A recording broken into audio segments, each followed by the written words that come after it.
All right. My name is Marty Dabney. I'm 41 years old. I'm a heavy equipment welder and fabricator at a heavy equipment dealership. We specialize in logging equipment and excavating equipment. We do a lot of custom upfits and repairs and line boring and things like that. Been there for about 4.5 years now, but this isn't what I've always done. I was a cattle farmer before this, and I had started doing a little mobile kind of heavy equipment, farm equipment repair business, and Hmm. I just wound up getting more requests for welding than I did anything. So it kind of, it spun off from there. I'm not new to welding. My dad, he owns a race car fabrication shop. He builds drag cars, chassis, and all of that. So, I kind of had the bug there to do it. I've always been interested in doing it. It just kind of it worked out that way. So Where is that located? we're in Virginia, so I was introduced to welding in that, which is a lot of TIG welding, chromoly, and aluminum and stainless steel, and some MIG welding, and I would help him in the shop throughout the years, and it just kind of it stemmed from that. So I've always had that interest. Heavy equipment wasn't really on the radar, but that's just the way that it worked out. Coming from a farming background, you work on a lot of heavy equipment, and so it just kind of snowballed from there. Hmm. Are you still doing heavy equipment today? Are you in a shop or are you mobile? No, we're pretty much all in the shop. We This is pretty much what we do every day is heavy equipment. Like I said, we work for a heavy equipment dealership. We started a fabrication program about 4 years ago. So that's mostly what we work on. Okay, what kind of heavy equipment do you work on? So we're a Doosan dealer, which is now Develon. So it's a lot of excavating equipment, but primarily logging equipment, Tiger Cat, John Deere, stuff like that. What repairs do you do for that type of heavy equipment? Well, on the logging side, that stuff is under a ton of abuse day in and day out. So it can be anything from just general crack repairs to full rebuilds of grapples. I mean, the list can just go on forever. That stuff takes so much abuse, and no matter how well built it is, it's going to wear out. We also do, we'll line bore things like that, so pins wear out. We weld them back up and bore them back out, and that's most of what we do on that. How many years have you been doing that for? 4.5 years doing it for this company, and then I had a little small business before that. Worked for several other excavating companies doing mobile repairs on my own. Just general repair work mostly. Cracked excavator booms, buckets, things like that. Would do some light fabrication. Various parts or whatever. A lot of job shop stuff. That you'll catch in the field, and not just for excavating companies, but hand railings and pretty much whatever I could to make a dollar. Nice. What was your setup like? I still have it. It's a 7x14 enclosed trailer, and I run a Lincoln 225 Ranger and, air compressors and things like that. So there's mostly stick welding, and then I recently upgraded and got a Miller 12VS wire feeder to run off of that, and that makes stuff a whole lot faster. I run a lot of dual shield flux core day in and day out at work, so I decided to go ahead and set that up for my mobile stuff. Oh, you have an engine-driven welder. Okay. Yeah. And it powers my suitcase, my wire feeder. The horse training, I was in my early 20s. I had actually met my wife at a barn that I was shoeing horses at, and we got married, and she got pregnant, and we were renting a house from my grandmother on her farm, and that's where I did most of my business. And my grandmother decided to retire and sell a farm, so we were kind of looking for an out, and I got a job offer, opportunity on a cattle farm, so I took that, house included. So that's where both our kids were born. And then the lady that owned that farm passed away 13 years later, and new owners came in and restructured. So it was really out of necessity. I knew I had this little bit of talent for welding, and I had a really good interest in it. So I decided to try to go out on my own. And I tell you, I was not ready. I was gung ho. I was ready to work all these, 50, 60, 70, 80 hour weeks on my own. We're going to make it. And I got into the field and I realized I didn't know jack. So, I did that for a while on my own. And I had gone to this place to drop off a business card. And they said, we're looking to start a fabrication department to hire our own welder in. And I said, well, I'm not really looking to go, work for somebody right now. And they said, well, just come talk to us. And I did. And by the time I left, I had a job, and now I learn on their dime. It was the best move that I think I've made, because I have a boss that's very supportive of my training. He is not scared to spend the money to buy the equipment. He instills a lot of faith in me to learn these, different things. I knew nothing about line boring. So he goes out and he buys a line boring machine, and he says, well, can you learn it? And I said, I guess. And that's pretty much what we did. And same thing, he bought a CNC plasma table and, just the lathes and all of that. So having that support system and being able to learn on someone else's dime really makes it, worth it. Yeah, I definitely agree. And it's great that you have that support, especially somebody that has the faith in you to teach you all these new skills and on these different machineries. Oh, yeah. Yeah, it's definitely been a blessing. He gives me full run of the shop, and if I want to try a different type of wire, or a different process or something like that, he gives me that freedom to do it. And it's, sometimes it works, sometimes it doesn't, but it's all a learning thing. So tell us about some struggles that you've overcome recently in the shop you're in. I'm new to managing people, and specifically a welding. This is my first welding job, so to call me the manager and actually put me in charge of several people has been a struggle. I've really been blessed. I've got two guys that work for me right now. One guy has been there for 3.5 years, and he has been a godsend. If I make a mistake, he catches it.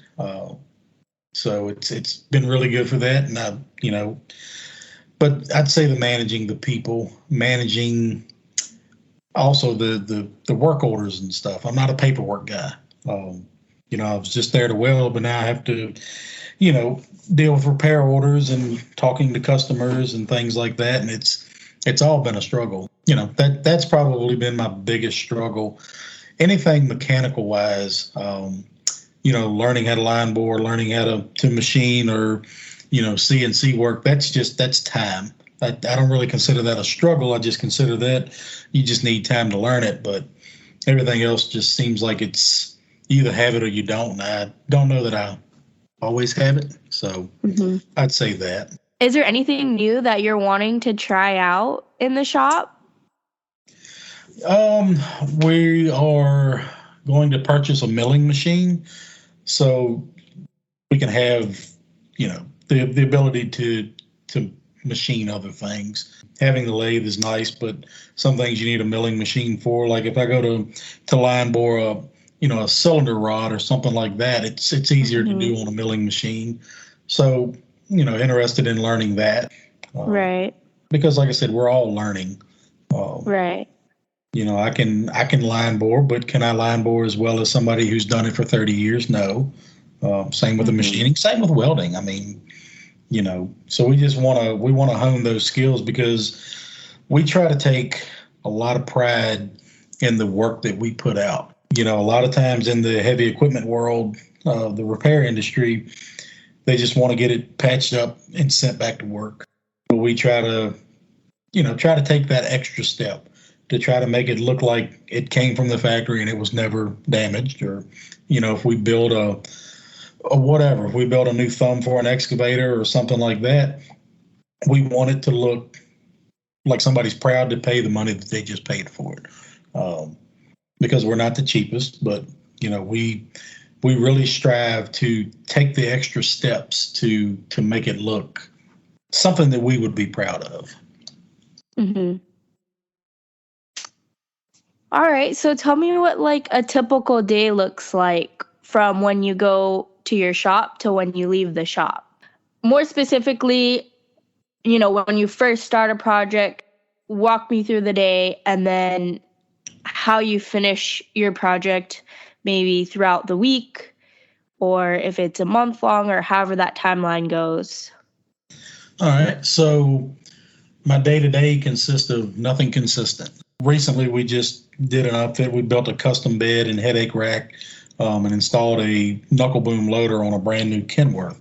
And it was a pretty sizable project, but you'll start working on that. But then if a customer has a machine that's down, because the point of our job is to get the customer back in the woods or back on site or whatever.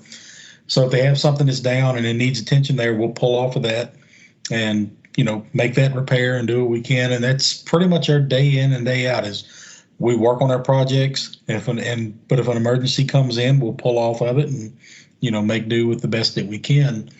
So you may have, I may be fabricating a headache rack and the other guy, he might be, repairing a skidder grapple and his helper, our shop helper is helping him or helping me and it's pretty much that way from 7 a.m. to 5 p.m.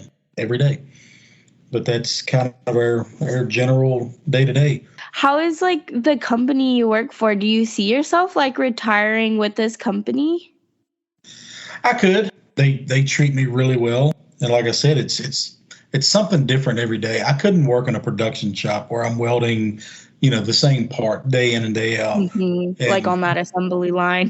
Right. Yeah. And it's nothing against production welding. It's just not what I enjoy doing. But yeah, I mean, the way that this company does things, because, like I said, we'll have new fabrication stuff that we'll work on.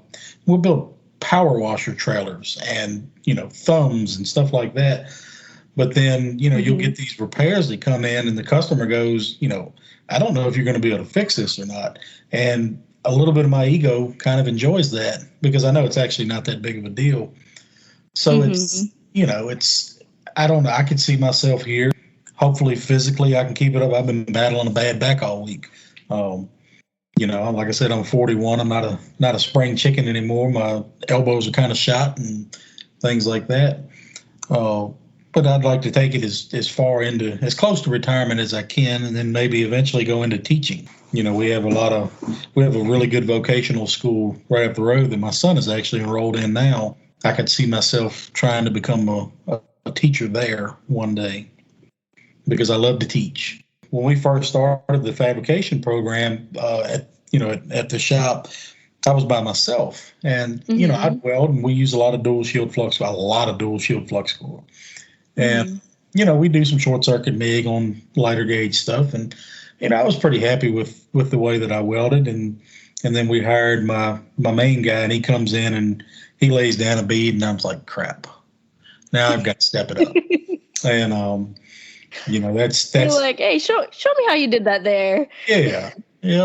I like to tell him I taught him everything he knows, but hopefully he doesn't listen to this and hears that I talk good about him. But, yeah, he's made me step it up a little bit, but it's good having that competition in the shop too. It is. It is good. Everybody wants to one up somebody, and to me, that's the way it should be.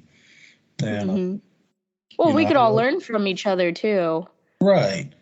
I love walking by him and asking him, is this your first day welding? We like to do those pot shots, and it keeps it interesting. And and honestly, this job is hard enough as it is to take it too serious. Battling, it's 105-degree heat down in that shop, and you're in full jacket and helmet and gloves, and you're laying on top of a logging bridge that you've been welding on for 6 hours, and it's 1,000 degrees, and so you gotta try to keep the humor in it too. Oh yeah, that can't all be serious. Company culture could be such a big deal when you join a shop sometimes, working with the right people and the ones that'll help make the day go by. Yeah, we've got a really good group of guys. Of course, we have an entire mechanics fleet too, because the place that I work for actually owns 3 separate dealerships, 3 locations. So, we have a bunch of mechanics and they always need us. And we like to remind them that they always need us and give them a hard time when they come down. But, like I said, everybody gets along great. It's a lot of trash talk. And, it's kind of one of the reasons why I could see myself there for a long time.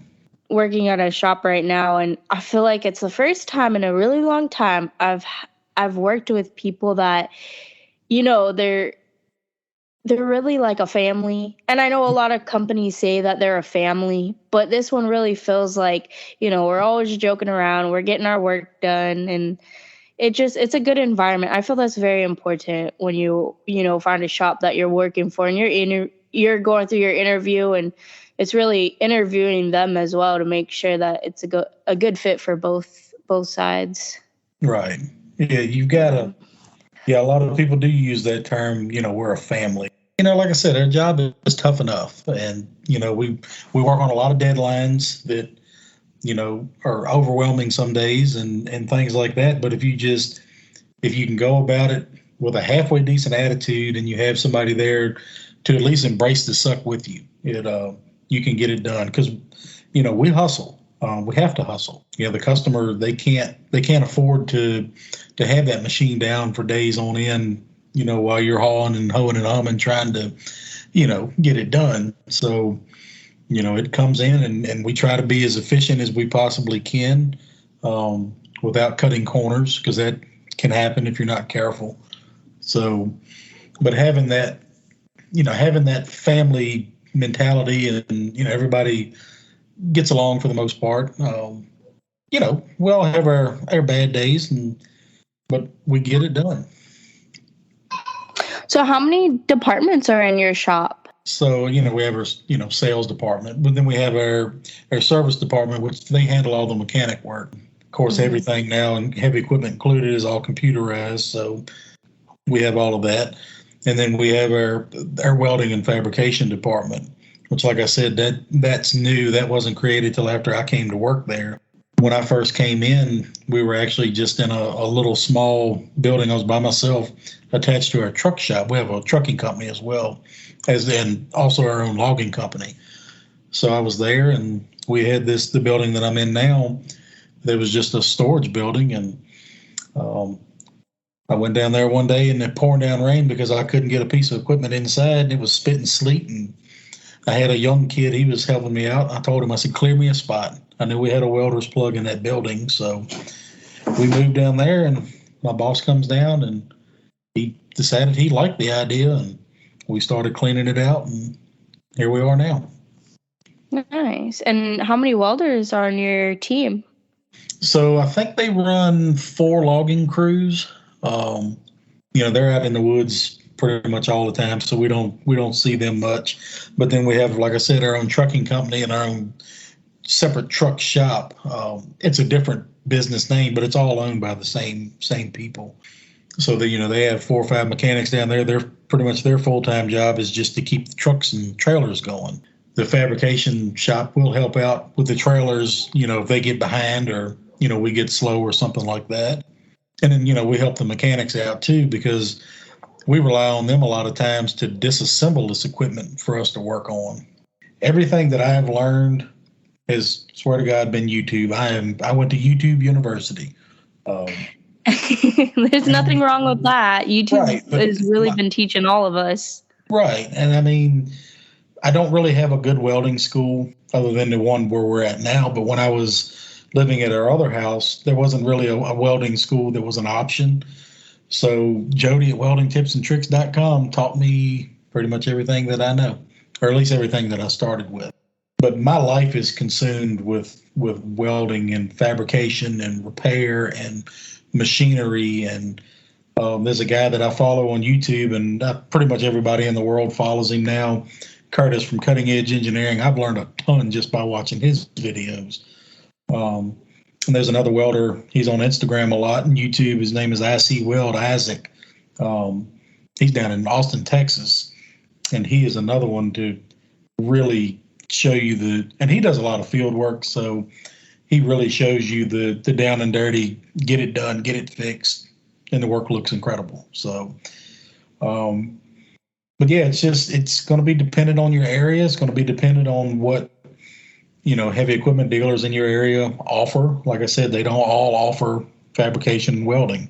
A lot of times they sub it out. That's actually what my company was doing for a little while. They would sub out stuff at the other stores. So, Well, can you take me through if they come in with like a cracked weld, what your whole steps and process would be? it depends on what it is. You'll look at it. If it's just a crack, a lot of times, depending on where it's at on the machine, we'll come in with either an arc gouger, or sometimes we'll plasma gouge, or if it's, kind of thin and easy to get to and it's just a short little crack, we'll just grind it out with a pipeliner wheel and then, weld it back up with, most of the time it's dual shield. If we have to do it in the field, it's with a 7018.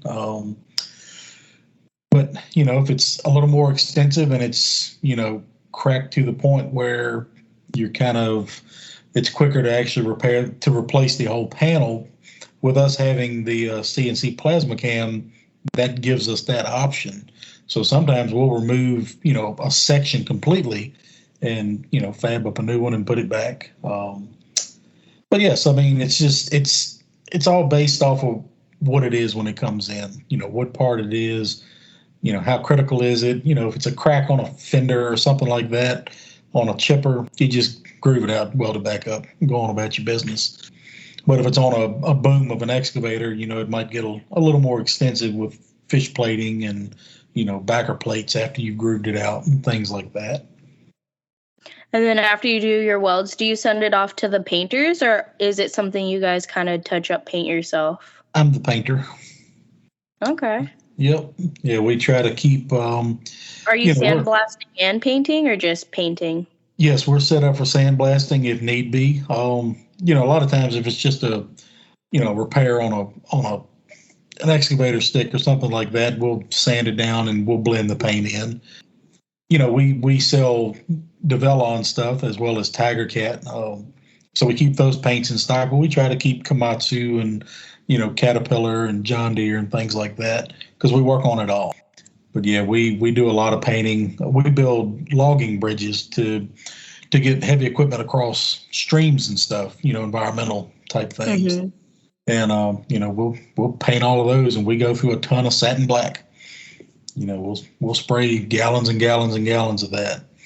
But we try not to send anything out of the shop unpainted unless it's requested. Mm-hmm. And it makes you look a little bit better. Yeah. I mean, some people, some welders are like, well, I'm not painting anything. Well, okay, that's fine. I am.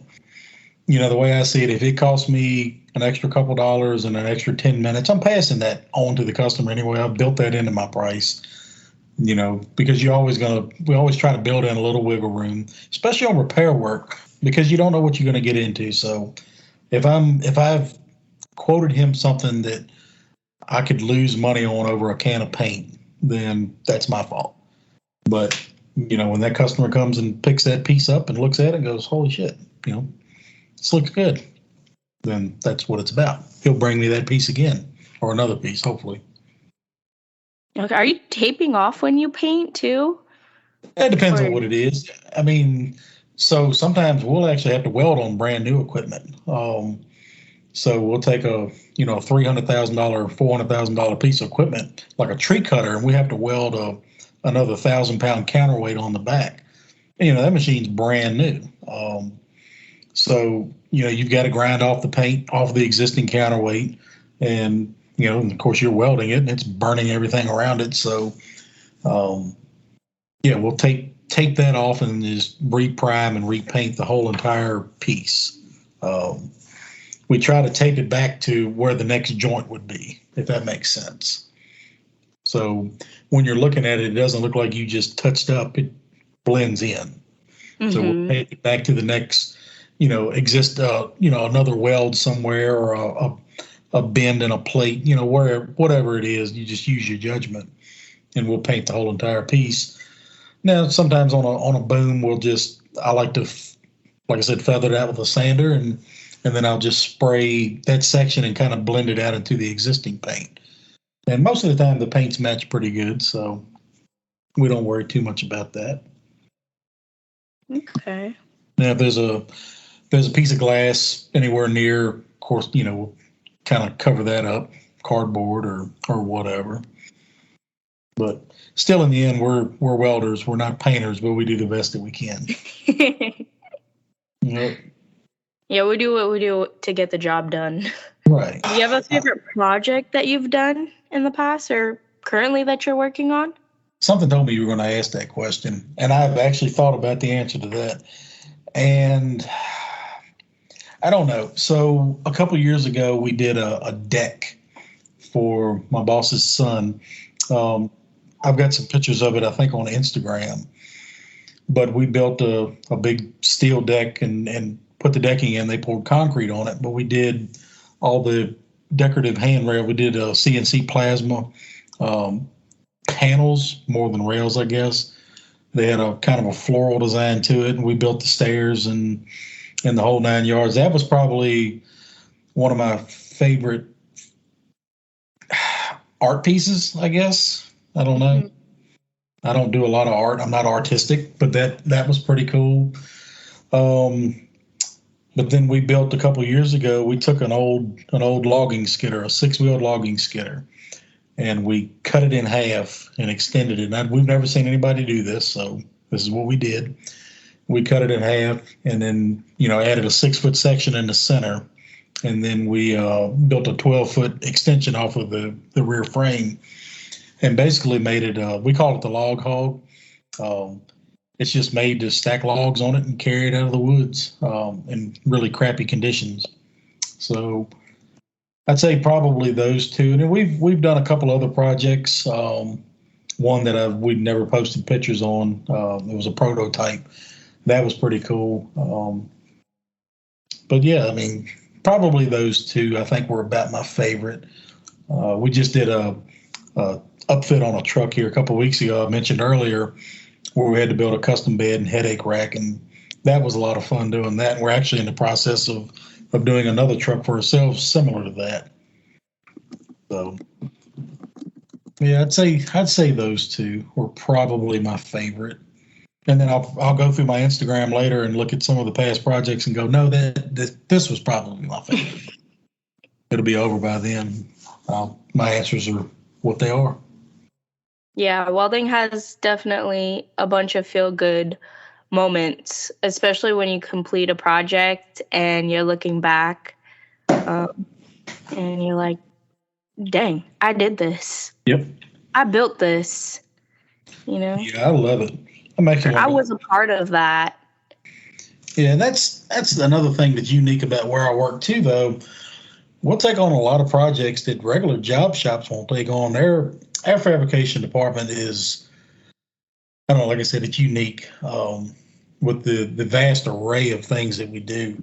And what I post on Instagram a lot, it has a lot to do with heavy equipment, but some of it doesn't. My boss, he has probably one of the largest ATV collections I've ever seen in my life, probably in the world. I don't know. But we built a bunch of custom stands where he could winch his 4-wheelers up and 3-wheelers up and stack 2 and 3 of them. And, so we'll do things like that. And like I said, you never know what you're going to get coming in that shop. And like I said, that's why I love it. Yeah.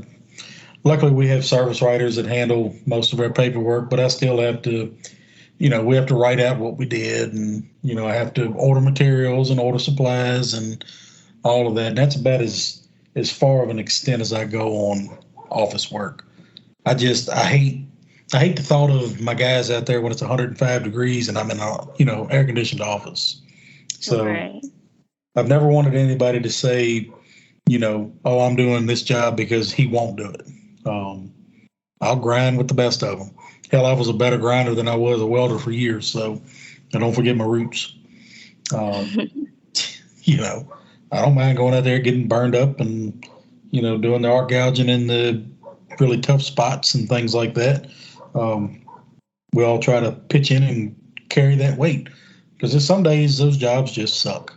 I'll even sweep a floor every now and then. And how have you grown personally from, becoming a welder? It gave us a purpose.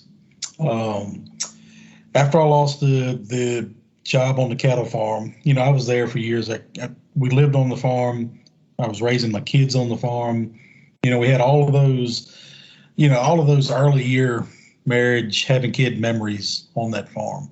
And when I lost it, I kind of hit a little bit of a dark spot. You know, I wasn't in a good place for a while after that. You know, and then I got this job, and I'm like, all right, so I need to be here at 7:00 every morning. So that gave me the reason to get up. Right, I got to be at work. And then it kind of stemmed into, all right, well, I have this opportunity to take this shop, try to take it to an upper level, a different level. So they gave me the purpose for that. So I don't know, it gave me a purpose, I guess, is about the fanciest way I can say it.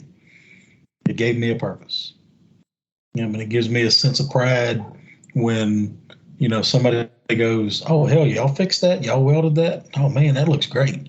That to me, it just, I don't know, it just means a lot. And it's been fun. I really enjoy, talking with you guys and learning from you guys as well. Because, when you say you're in welding, that is such a broad saying. Oh, yeah. Yeah. Definitely. Welding in different fields. You could, go into aerospace and it's like you've never welded before all over again. You got to learn, they have specific tools. They have specific techniques. They have how they run things can be totally different. And it's so cool that I, am starting this journey so that I'm able to communicate with all you guys, and anybody that's interested in blue collar work can kind of, get to understand. Because when you're a blue collar worker, we pick up a lot of different trades as well. Yeah, I can do a little bit of plumbing. I can do a little bit of electrical. I can do a little bit of mechanic work. And it's just you pick it all up from doing what we do. Yep. Now, do you follow any other welding podcast? I do follow the Welders Business. The Welding Business Owners Podcast? Owners Podcast. Yep. Yeah. Yeah, they're getting ready to do I really enjoy that podcast. Yeah, they're getting ready to do a fabrication competition up there, and they're only like 4.5 hours from me. Mm-hmm. And I contemplated going up there, but I got a feeling the level of fabricators up there are going to far out do what I can do right now. Yep. I would say do it. There's a lot of like-minded people, and, just going out there sometimes and getting out there and putting your best foot forward is really all we could do. Marty, I feel like if you have the time to do it, I would highly recommend it. I hear him talk about it, and, it's really cool when you get together with people. And FabTech last year. I didn't get to go this year, but FabTech was a ball for that. And that's something I highly recommend you get to one day. You went to FabTech? I did last year in Atlanta. How was it? Oh my God, man! It was probably one of the best vacations I ever took. I was so dead dog tired from walking 100 miles a day in that big place, but the things that you see there, you can't think outside of the box until you see what's outside of the box.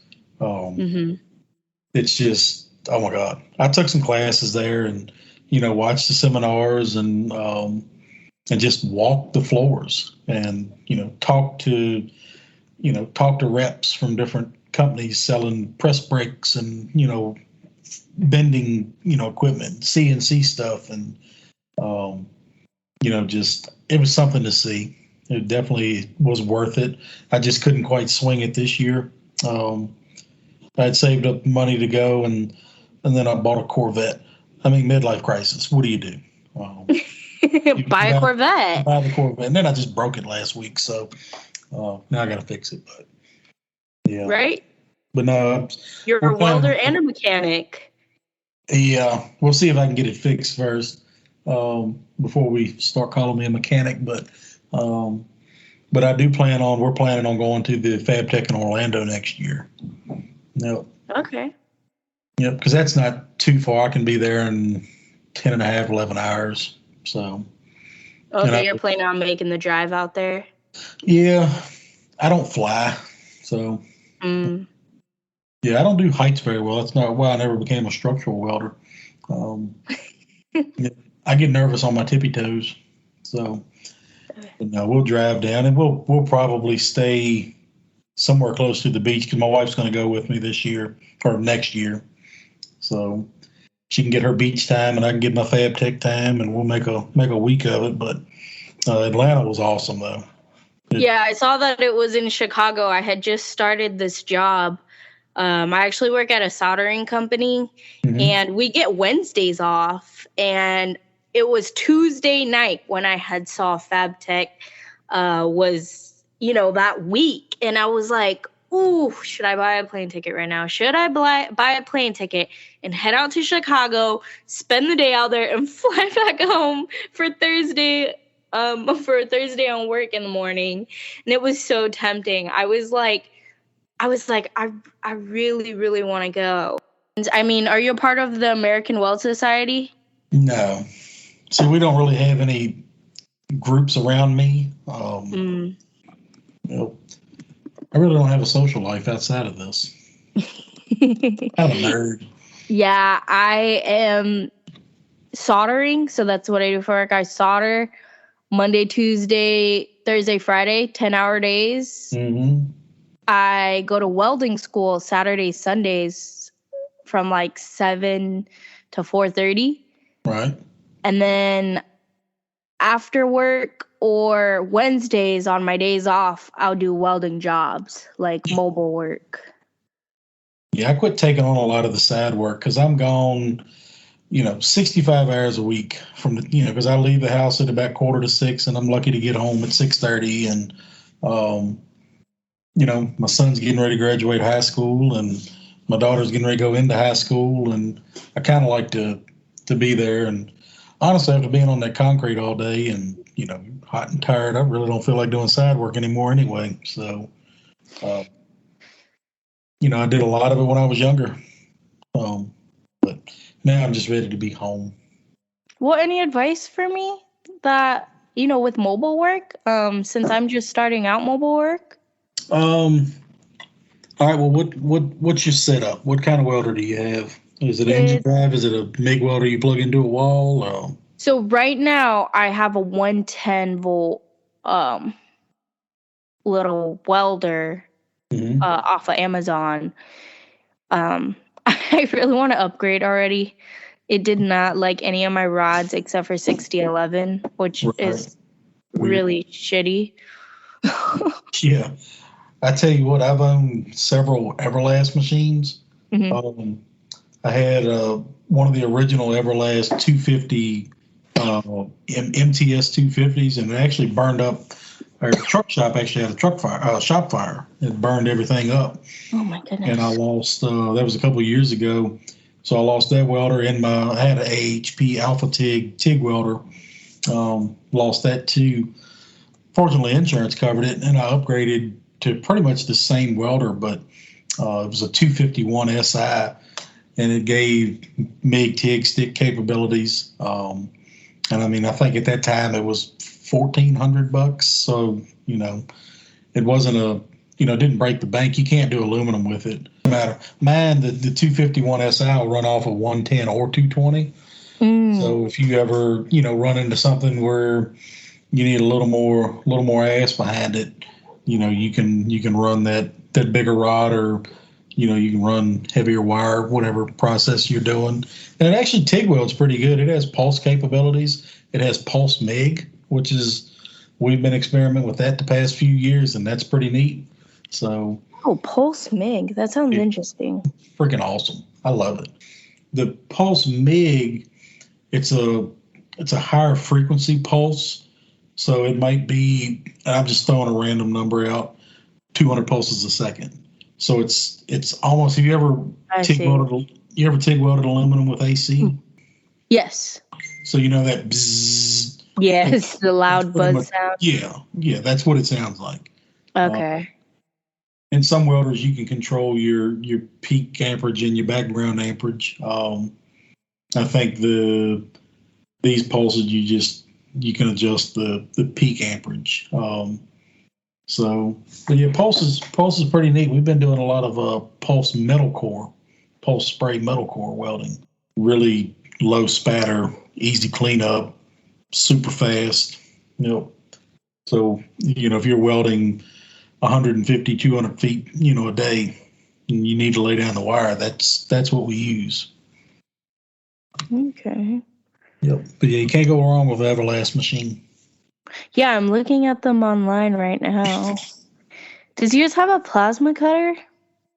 Mine doesn't, but I think you can get them with that built in.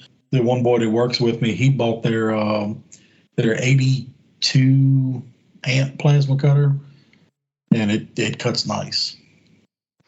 Yeah, it looks like they're pretty decently priced right now, and then I'm kind of thinking, like, should I wait for Thanksgiving? Should I wait for Christmas? I don't know what's going to give me a better deal. So Everlast will throw their welders on sale on Black Fridays. Okay, Black Fridays. Yeah, I would wait for that. That's when I bought mine, and I think I saved like $200. So, which $200 is $200. Shit, they look like they're having a good deal right now. Yeah, they always make it look like they are. And I mean, their prices are great. We run Millers in the shop. Yeah, Miller. Yeah. I have two Miller 350s. One of them's an XMT 350. That's my machine. And then we have the 350P, and then we have a 255, which is also a pulse machine. And they're nice, but they're not $7,000 nice anymore. I was working at a shipyard, and we were running Lincoln out in the field, and my school was always Lincoln Miller. And then, when I go and I want to do mobile and I'm looking at prices, I'm like, what in the world? Like, I had no idea how much it actually cost to run those machines. And I'm like, shit. Not only that, like, I have a sedan, and I'm running off a 110, which was so shitty. So shitty. Like, when I started, I had saved up money for a while, and I bought my Lincoln engine drive. And that welder at that time was $4,000 without leads. And Lincoln will do a rebate on them. And I think I got mine $3,500 with 100-foot of lead sent to my door. And I couldn't beat that. Now I don't think you can buy that welder for under $5,500. And it's like, God, it's tough. I mean, everything is tough right now. The welders are through the roof. We just bought a new service truck for one of our mechanics, with a crane and all of that. And that truck's $180,000. Shit. You've got to work a lot of hours and rag the shit. And just rag the shit out of it till you make some money. It's tough. Mm-hmm. I wouldn't want to do it over. Yep. But luckily, like I said, I bought all my stuff, and I buy a ton of tools. I'm a tool whore. I can't help it. I have got probably more tools than what I'll ever know what to do with, but I've got them. But yeah, I wouldn't want to have to do it in this day and age. You got some favorite tools you want to share? All of them. Yep. All right. Well, you got to give me a few. I'm just, All right. So I'm so curious. All right. So say if I was you, and trying to do field work, I bought a Milwaukee metal cutting saw. It's a 5 3/8 inch metal cutting battery powered saw. That little tool right there is awesome. I can cut. Hell, I've cut 1/2 inch plate with it. It doesn't cut for long, but it cuts it. So if I was in the field and I needed to cut 2 or 3 pieces of bar stock, I don't have to whip out torches and things like that. I just go over there and I zip it off, and I'm not lighting shit on fire. And, so there's that. My Matco air hammer, I absolutely love. I use that a lot, especially knocking off old fish plates or, whatever I want, punching out bushings or pins or things like that. The socket sets and stuff, they're just socket sets. They're not really any of the hand tools. They're kind of boring. Shoot, I've been making some of my own hand tools. Harbor Freight's your friend when it comes to that stuff. Yeah, I did just go to Harbor Freight and I bought a bunch of tools for like $40. And I was like, damn, you can't really beat Harbor Freight when it comes to the basics. When I outfitted my work trailer, I went to Harbor Freight and I spent $1,600 to outfit my entire trailer. $1,300 of that was to buy the engine-driven air compressor, and the rest was just just stupid stuff: wrenches, sockets, oil filter wrenches, that screwdrivers, whatever. Yeah, that's kind of what I needed. I just needed the basics. A lot of the tools that I have they're specialty tools. They're tools that I had needed at some point in time and didn't have, and then I bought it, and I haven't needed it since. But whatever, I've got it. So, my big battery powered Metabo impact wrench, I use that a ton because we're disassembling stuff all the time. So you got to have that. I have a Fireball square, which I absolutely love, made by Fireball Tool. I don't know if you know them or not. Oh, I'm looking them up right now. Yeah, they're. Oh, I think I did hear this on that other podcast. He mentioned that Fireball. I had wrote it down, Fireball, and then I went to go look at my notes later, and I was like, why did I write down Fireball? So I'm glad you mentioned it, because now I see why it could come in handy when you're clamping down stuff to make stuff. Well, so yeah, he's got the big squares, but I'm talking about the actual, it's like a combination square. It's a like a wide base combination square. I don't know what he calls it, but I bought it at FabTech. He released them there, and I got them at a pretty good price. But that's good because you try to use a speed square on a heavy wall tubing that has a heavy roll. It doesn't always want to catch that side right. Mm-hmm. But it's $120 square. It's not needed for most of the stuff, but I just love it. So we got that CNC plasma cam. I've made myself quite a few little tools. I've made the wedges and stuff for if you need to, wedge in a plate to squish it down. How is the CNC plasma? So when they hired me, they had a 4x8. It's called an LDR table, plasma table. It sat over there in the corner because nobody knew how to run it. Right. So, but it's in my shop. I run my shop. So I took it upon myself one day to go over there and work on this table. It was 2:00 on a Friday. I was finished with my work, and I said, you know what? This table is in my shop. I'm going to run it. And I went over there, and it looked like it might as well have been in Japanese. I had no clue. But I said, well, we can figure this out. And I started pushing buttons, and it turned on. I was like, oh, shit. Well, we're halfway there. So, and I got on YouTube, and by the end of the day, I cut out my first sign, and I still have it on my toolbox. And I just self-taught how to do that. My boss man just loved the idea. So we started making parts, and I screwed up a lot of parts, but whatever. And but then when we had that shop fire, we lost that as well. So we upgraded to a Kawiki Aronson, a big 6x12 table. And that table's been awesome because I can teach anybody how to run it. It's so simplified. In my opinion, it has the best software for anybody to learn it. Oh, check this out. It's a CNC tube and pipe plasma cutter. Is that what y'all have? No, but I found it on the web, and I'm just watching it make some simple cuts, and I'm about to send it to you right now. Yeah, we can retrofit our table for that. We talked about getting that add-on option. Yeah, you gotta check out that video. I just sent it to you. Mm-hmm. Oh, it's a Bentech. Yep. Oh, you've heard of that brand before? Oh yeah, I saw them down at FabTech. Oh shit, that looks like some cool shit. I gotta say. Yeah, they make some cool stuff. But like our table, we do plasma, but it also has a oxyacetylene attachment, and I've cut 2-inch thick stuff for like grapple tong extensions, and it cuts it like a bandsaw if you have it set right. Mm-hmm. It'll make a big ass mess if you don't, but But yeah, figure out what that table is. It's at your school, so it's probably a Lincoln table.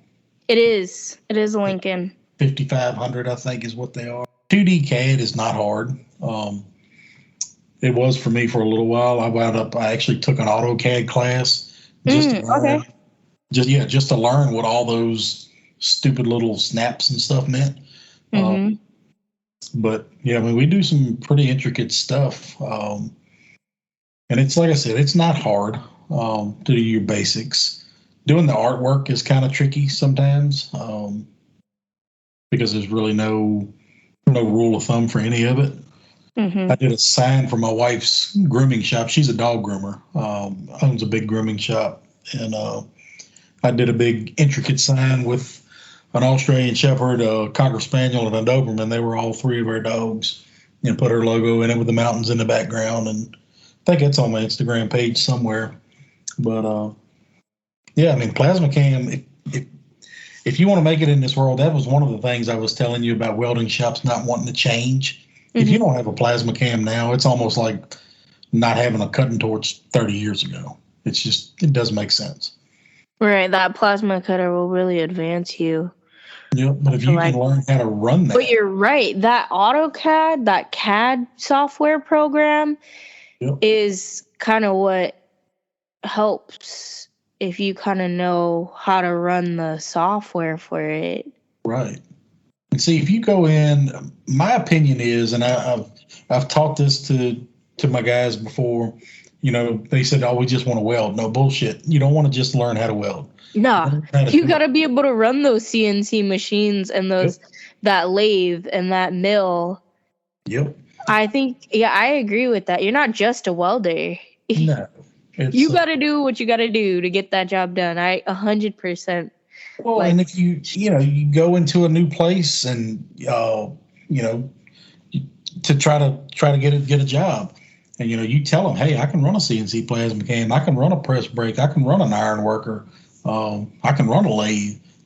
They might not have a spot open for a welder, but they might have a spot open for a CNC plasma guy at that point, or a spot open for an apprentice machinist, Yeah. That was one thing that I wish I could have done, was worked at a fab shop with what I call an old head. That one old guy that just knows everything, and just shut my mouth and listen. Yeah, I call them grandpas of the shop. Yeah, we call them the old heads, is what I've always called them. But that's the guy he'll forget more in a lifetime than you'll ever know. And that's the guy I wish I could have worked under. Circumstances just didn't allow it to where, I am the old head. So, but now I wish I could have worked for a guy like that. And I guess I still could if I wanted to, but I kind of like where I'm at. Nope. Yeah. So anyone who's interested in seeing, heavy equipment posts, where could they find you on social media? Well, they can find me on Instagram and TikTok. I'm Forestry Fab. Or they can find me on Facebook at Marty J. Dabney. Mahalo for tuning in. This concludes episode number 3. If you have been following along our journey, it would really mean a lot to me if you shared this with someone who's interested and would like to share about the trade they're in. I would love to have them on the show as a guest speaker. Kanaka of All Trades is a podcast for all people of all trades. So if you enjoyed this episode, please leave a rating on whatever platform you're on. Until next time, Kanaka.